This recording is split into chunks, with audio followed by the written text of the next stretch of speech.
Soldiers dragging the wounded, only to tie them up with barbed wire and beat them to death.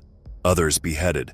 A bomb crater filled with struggling Americans, forced to shovel until they physically couldn't anymore, then kicked into the pit and buried alive.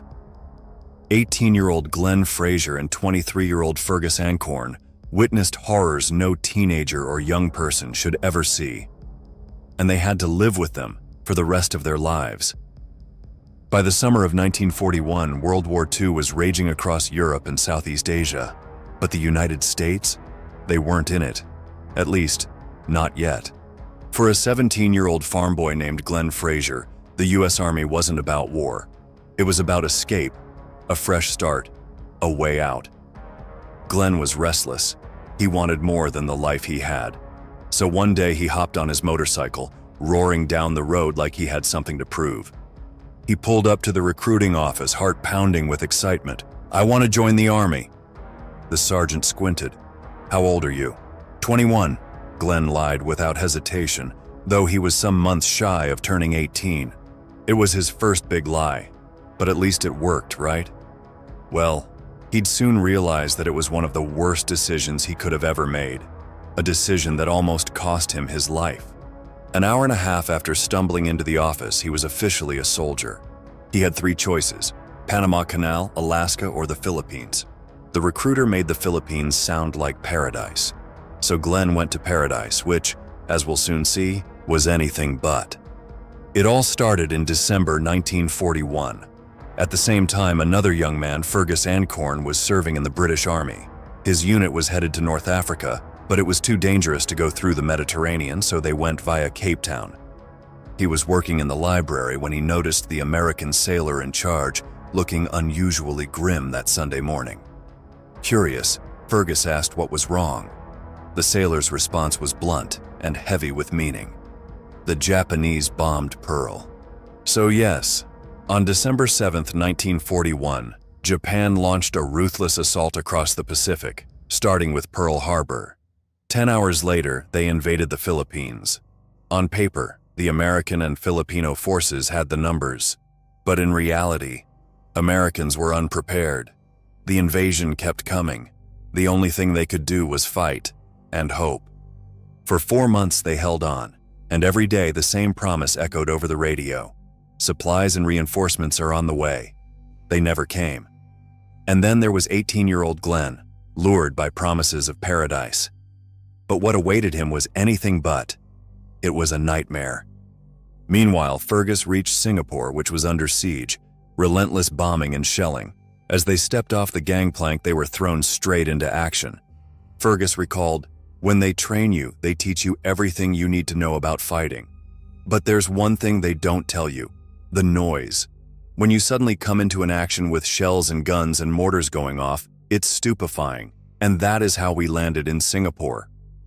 Fergus was a gun driver and was knocked out after just 5 days.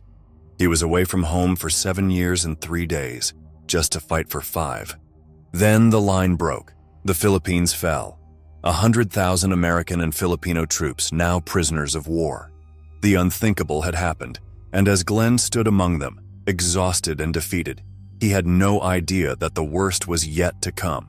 Fergus lay in a hospital bed, severely wounded, when he saw Japanese soldiers entering, taking the wounded, tying their hands with barbed wire, and what he realized next was something he could hardly believe. Soldiers walked the wounded onto the front lawn, tied them all up with barbed wire, then bayoneted the lot of them. Then they came back into the ward, wiping the blood off their bayonets, and proceeded to kill everyone in the beds. Every single one. Nurses, doctors, patients. But Fergus? He was the only survivor. And why, you may ask?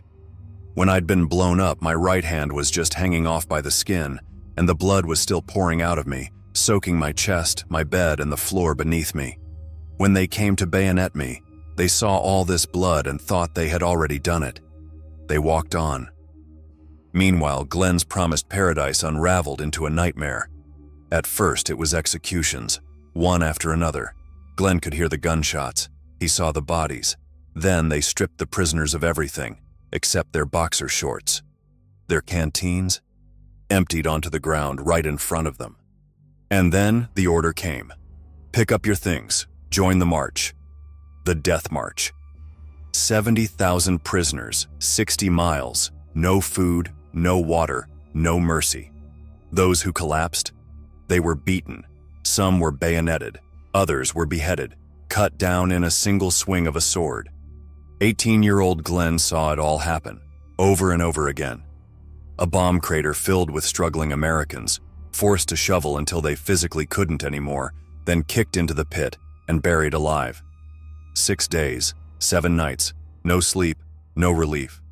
By the end, Glenn's body was shutting down. His feet dragged, his tongue swelled, he was right on the edge of death. And then, the camp. Camp O'Donnell, a place Glenn would later describe as hell on earth.